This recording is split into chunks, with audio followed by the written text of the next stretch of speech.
하나님의 말씀 스가랴서 8장 14절로 23절 저와 여러분이 한 절씩 교독을 합니다. 만군의 여호와가 이같이 말하노라. 너희 조상들이 나를 경노하게 하였을 때에 내가 그들에게 재앙을 내기로 뜻하고 뉘우치지 아니하였으나 이제 내가 다시 예루살렘과 유다 족속에게 은혜를 베풀기로 뜻하였나니 너희는 두려워하지 말지니라. 너희가 행할 일은 이러하니라. 너희는 이웃과 더불어 진리를 말하며 너희 성문에서 진실하고 화평한 재판을 베풀고 마음에 서로 해하기를 도모하지 말며 거짓 맹세를 좋아하지 말라. 이 모든 일은 내가 미워하는 것이니라. 여호와의 말이니라. 만군의 여호와의 말씀이 내게 임하여 이르시되 만군의 여호와가 이같이 말하노라.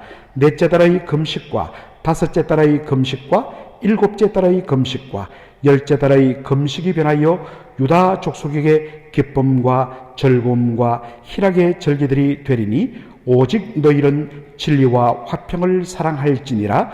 만군의 여호와가 이와 같이 말하노라.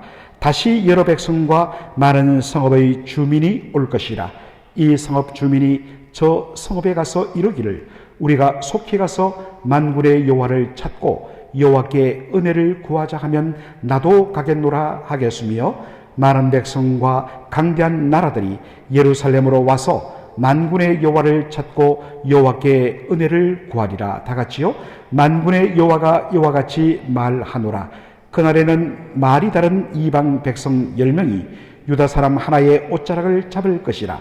곧 잡고 말하기를 하나님이 너희와 함께 하심을 들었나니 우리가 너희와 함께 가려 하노라 하리라 하시니라. 아멘. 오늘 저는 스가랴서 8장 14절로 23절을 본문으로 해서 진리와 화평을 사랑하라 라는 제목으로 은혜를 나누고자 합니다. 이스라엘 백성들은 출애굽 이후로부터 바로 남왕국 유다의 멸망에 이르기까지 끊임없이 목이 곧은 백성이었습니다. 하나님의 말씀을 거부하고 자신의 뜻대로 살기를 고집했던 그러한 백성들이었습니다. 그래서 하나님의 진노를 불러일으켰습니다. 그런데 하나님은 곧바로 진노하지 않고 그때마다 주의 종 선지자들을 보내어서 하나님의 말씀으로 그들을 경고하며 그 잘못된 길에서 복된 길, 하나님의 말씀을 따라 순종함으로 하나님이 주시는 그 풍성한 하나님의 백성의 삶을 누리도록 하나님 끊임없이 말씀으로 그렇게 경고하셨습니다. 그러나 우리가 구약 성경을 읽어봤듯이 이스라엘 백성들은 끝까지 하나님의 그 부르심과 하나님의 간절한 요청을 거부하고 목을 곧게 해서 끊임없이 불순종의 삶을 살아갑니다. 그래서 하나님께서 드디어 재앙을 내리기로 뜻하시고 뉘우치지 아니했다. 여기에 뉘우치지 아니했다라는 말을 영어 성경이 잘 번역합니다. No pity. 하나님께서 어떠한 바로 자비도 긍휼도 동정도 베풀지 않으셨다. 우리 하나님께서 무섭게 심판하셨다라는 말씀입니다. 이것은 하나님의 바로 저스티스, 하나님의 정의, 하나님의 공의의 측면에서는 마땅합니다. 그렇게 기회를 주었음에도 끊임없이 하나님의 종 선지자를 통하여 말씀으로 회개를 요청하며 복된 길로 돌이키기를 간절히 원했음에도 끝까지 거부하며 불순종의 삶을 살았기 때문에 그 죄에 대하여 하나님은 결코 넘어갈 수 없습니다. 하나님의 저스티스 공의의 측면에서 하나님의 심판은 정당하고 의롭습니다. 그런데 하나님은 거기에서 머물지 않습니다. 하나님은 당신의 사랑의 성품에 근거하여 그 범죄한 백성들에게 다시 은혜를 베푸시기로 마음을 먹습니다. 하나님의 은혜 베푸심의 근거는 전적인 하나님의 긍휼과 자비에 근거합니다. 여러분, 여기서 우리는 분명히 하나님의 공의와 사랑의 밸런스를 기억할 필요가 있습니다. 하나님은 공의에 근거하여 죄에 대해서는 반드시 심판하십니다. 그러나 동시에 하나님은 그 사랑에 근거하여 범죄한 죄인들을 긍휼히 여겨 주십니다. 그런데 여러분, 아까도 말했지만 하나님은 사랑하시기 때문에 그저 무조건 죄를 덮을 수 없습니다. 왜냐하면 하나님의 저스티스, 공의가 있기 때문입니다. 그러면 이 문제를 어떻게 해결하는가? 하나님께서 불쌍히 여기시고 사랑을 다시 베푸시며 은혜를 베푸셔야 되는데 어떻게 이 정의의 문제를 해결할 것인가? 그래서 하나님의 공의의 정의에 따르면 죄는 반드시 하나님의 심판을 받아야 하는 것입니다. 이에 하나님께서 바로 해결하신 것이 십자가입니다. 하나님께서 우리가 죄의 삭슨 사망이라 우리가 받아야 할 그 모든 저주와 심판을 하나님의 아들 독생자 예수 그리스도에게 다 담당시키시고 그가 대신 하나님의 진노와 하나님의 공의의 심판을 받도록 하심으로 그 심판을 우리가 받아야 되는데 하나님 우리를 사랑하셔서 대신 독생자에게 그 모든 공의의 심판을 내리심으로 바로 하나님께서 우리에게 사랑과 은혜를 베푸시는 그 길을 열어주셨다는 것입니다. 이것이 바로 우리가 오늘 누리고 있는 그 축복입니다.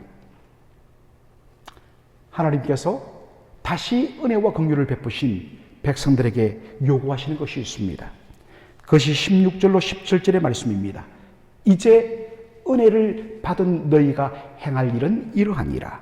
너희는 이웃과 더불어 진리를 말하며 너희 소문에서 진실하고 화평한 재판을 베풀고 마음에 서로 해하기를 도모하지 말며 거짓 맹세를 좋아하지 말라.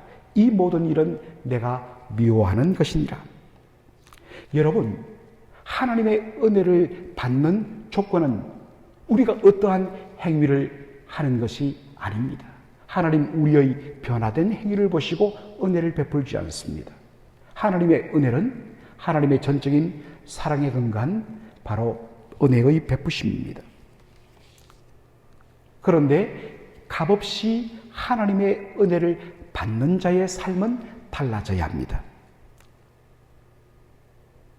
그 은혜 받은 자의 합당한 삶이 요구되는 것입니다. 그래서 하신 말씀이 이제 너희가 행할 일은 이러하니라 하면서 그 삶은 바로 구체적으로 이웃과의 관계에서 나타나는 것입니다. 너희는 이웃과 더불어 진실을 말하며 거짓을 배제해야 된다라는 것입니다. 성문에서 진실하게 화평한 재판을 베풀어야 된다. 여기에 성문이라는 것은 고대 건동사회에서는 바로 성문에서 재판이 열렸기 때문입니다. 성문이 재판정의 역할을 감당했기 때문입니다. 모든 재판은 진실함, 모든 재판은 어떤 누구를 두둔해주거나 누구를 봐주는 것이거나 누구의 뇌물을 받고서 덮어주고 잘못된 판단을 내려서는 안 된다. 항상 진리에 근거하여 재판을 해야 된다. 서로를 해하는 그러한 말이나 행동을 해서는 안 된다. 적극적으로 그 이웃에 대하여 사랑해야 된다. 바로 은혜 받은 자의 삶은 하나님과의 바른 은혜의 관계가 회복되면 바로 이웃과의 사랑의 관계로 그 은혜 받은 삶이 바로 확장되고 적용되는 것입니다. 내가 하나님으로부터 값없이 용서함을 받은 그 은혜의 감격은 있는데 그래서 참 저분은 믿음이 좋고 정말 하나님 앞에 그 은혜 받은 증거가 많은데 그런데 저 사람은 사랑이 좀 부족해. 이것은 진정 은혜 받은 자의 모습이 아닙니다. 하나님으로부터 은혜 받았으면 그 받은 은혜를 가지고 다른 사람에 대하여 관대하고 다른 사람을 오히려 축복하며 용납하는 삶의 열매로 그 받은 은혜가 확인되어야 하는 것입니다. 오늘 본문에 보니까 바로 이 당시 백성들은 포로 귀환에서 돌아온 이 백성들은 4월과 5월과 7월과 10일에 거의 어떤 면에서는 한두 달에 한 번꼴로 그들은 매달마다 금식하는 그러한 기간을 가졌다라는 것입니다.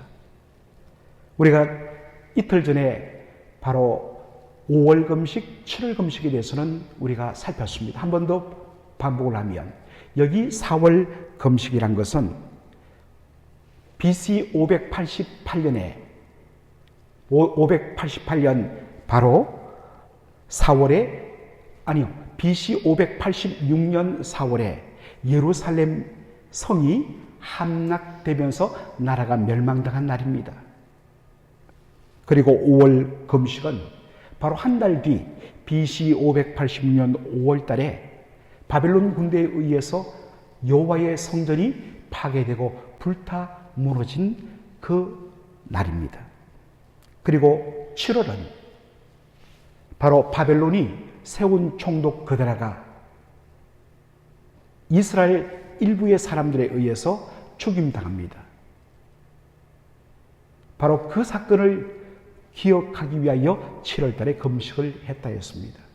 그리고 10월 금식이란 것은 BC 588년 10월에 바로 바벨론 군대에 의해서 예루살렘 성이 포위를 당한 그날의 슬픈 기억을 간직하기 위해서 이 백성들은 4월 금식, 5월 금식, 7월 금식, 10월 금식 이렇게 명분을 가지고 그들은 그때마다 금식하며 애통하며 슬퍼했습니다. 그런데 하나님이 이야기하십니다. 이제 하나님께서 은혜를 베푸셔서 회복을 주셨으니 이제는 슬퍼하며 애통하는 삶이 아니라 이 하나님의 은혜를 기뻐하며 누리는 삶이 되어야 된다. 진짜 이제 할 것은 뭐냐? 은혜 받은 자로서 합당하게 사는 것이다. 그것은 바로 진리와 화평을 사랑하는 것이다 라고 이야기를 하고 있습니다. 오늘 본문에 보면 마지막에 놀라운 장면이 나옵니다. 수많은 이방 나라, 이방 백성들이 예루살렘으로 몰려오는 그러한 놀라운 그림을 보여주고 있습니다. 그들은 바로 예루살렘 성읍에 있는 유다 백성들 한 사람 한 사람의 옷자를 붙들고 매달립니다. 내용이 뭐냐? 하나님께서 너희와 함께 하심을 우리가 봤다. 그러니 우리도 너희들과 함께 하나님의 놀라운 은혜를 받도록 우리를 하나님께로 인도해다오. 그래서 우리도 하나님을 섬기면서 하나님이 주신 놀라운 은혜를 당신들처럼 누리고 싶다. 우리를 하나님께 인도해 주십시오 라고 매달리는 그러한 그림이 나옵니다. 이스라엘 백성들이 출애굽 엑소도스 한 후에 바로 하나님께서 시내산 광야에서 주신 말씀이 출애굽기 19장 6절입니다. 너희는 제사장 나라가 될 것이라. 여러분, 프리스트, 제사장이란 것이 무엇입니까? 하나님과 죄인 사이에 서서 그 관계를 바로 회복시켜주고 관계를 화목하게 해주는 그 직분이 제사장입니다. 그런데 이 하나님과 죄인 사이를 화목하게 하고 관계를 회복시키는 이 역할, 제사장 역할을 하나님께서 엑소도스 출애굽한 구원받은 이스라엘 백성 전체에게 부여하여 너희는 제사장 나라가 될 것이라 말씀하셨습니다. 지금 이스라엘 백성들은 엑소도스, 애굽의 노예 생활에서 바로 구원받아 그들이 최종 목적지가 바로 약속의 땅 가나안 땅입니다. 그 가나안 땅에서 그들이 해야 할 일은 뭐냐? 바로 시내산 광야에서 받은 하나님의 십계명과 율법, 그것은 하나님 사랑, 이웃 사랑으로 압축됩니다. 그 이방 백성들이 둘러싼 그 가나안 땅에서 그들은 오직 유일하신 참 하나님을 인격적으로 사랑하며 하나님만을 섬기며 그리고 이웃들을 내 몸같이 사랑하는 그러한 삶을 말씀 순종을 통하여 살아야 하는 것입니다. 그러면 그 주변에 있던 이방 나라 백성들이 뭘 볼까요? 지금까지 자기들은 열심히 열심을 다하여 엄란하게 섬겼습니다. 그리고 그 목적은 우상을 감동시켜 내가 잘 먹고 잘 살고 축복하는 것, 남이 어떻게 되든지 나만 잘 되면 되는 것, 그래서 내가 힘 있으면 힘없는 백성들을 짓밟고 누르는 것, 이게 정답이었습니다. 그런데 어느 사이에 그 중앙에 이주한 이스라엘 백성들의 삶을 보니까 오직 하나님의 영광을 위하여, 그분을 기쁘시게 하기 위하여서 하나님을 사랑하는 마음으로 말씀에 순종하며 하나님을 섬깁니다. 그리고 이웃을 내 몸같이 사랑하며 이웃을 축복하며 이웃의 행복을 그렇게 도우는 전혀 새로운 모습들을 사는 이스라엘 백성들을 보게 되면서 충격을 받습니다.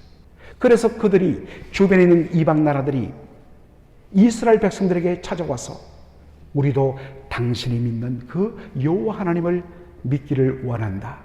그래서 그 우상 숭배를 버리고 이방 나라 백성들이 이스라엘 백성들을 통하여 살아계신 여호와 하나님께로 돌아오게 하는 제사장 나라의 사명을 감당하도록 하기 위해서 하나님이 엑소더스 출애굽 구원을 주시고 십계명 말씀을 주시고 그리고 젖과 꿀이 흐르는 이 복된 가나안 땅을 하나님께서 그들에게 주신 것입니다.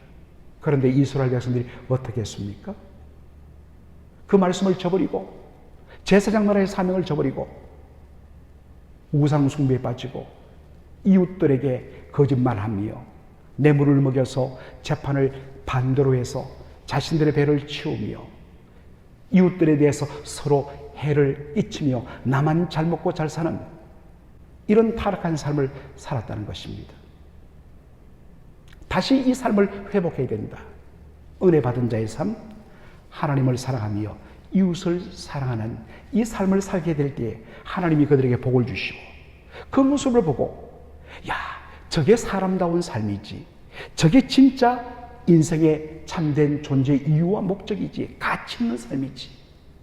그래서 불신자들이 바로 예수 믿는 사람들의 그 빛의 삶을 보면서 자신의 죄를 발견하고 찾아와서 당신이 믿는 예수를 나도 믿고 싶습니다.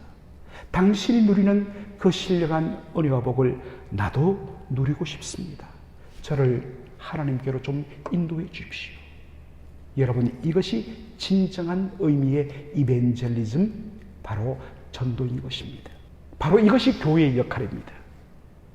서로 찢고 싸우고 정말 상대방의 어떤 면에서는 삶을 짓밟아서라도 내 배를 채우는, 그런데 그렇게 살아보니까 당장은 행복한데 돌아서면 이건 지옥 같은 삶이에요.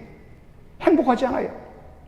그리고 늘 다투며 싸우며 상대방을 해하는, 혹은 저 사람이 나를 해하지 않을까 늘 두려움 속에 살아가는데, 이 세상 가운데 바로 하나님께서 세워놓으신 이 교회 공동체, 서로가 다름을 인정하며 그 서로의 약함을 자신이 가진 그 은사와 복을 가지고 채우고 주며 사랑하며 섬기는 이 아름다운 모습을 봤을 때 그들이 거룩한 충격을 받습니다. 그래서 나도 당신이 믿는 예수, 당신이 섬기는 하나님을 저도 믿고 싶습니다. 여러분, 물론 현실적으로 어떤 면에서는 쉽지 않고 어려운 우리의 부족함을 우리는 압니다. 그러나 바로 이러한 거룩한 소망을 품고 하나님, 은혜 받은 자의 삶, 그 삶을 통하여서 믿지 않는 사람이 저를 통하여 바로 당신의 믿음의 소망의 이유가 무엇인지를 묻고 나도 당신처럼 그러한 하나님을 믿고 싶습니다라는 정말 향기나는 그리스도의 바로 향기로서 이 땅을 살아가게 하여 주옵소서. 우리 교회가 그러한 교회 되게 함으로 말미암아 지치고 상한 수많은 영혼들이 그런 의미에 몰려들어 변화된 놀라운 삶을 사는 그런 의미에서 교회가 숫자적으로 부흥되는 그런 부흥하는 교회 되게 하여 주옵소서. 여러분, 생각만 해도 얼마나 벅찹니까? 바로 오늘 우리가 품어야 할 기도의 제목이 되는 것입니다. 기도하겠습니다.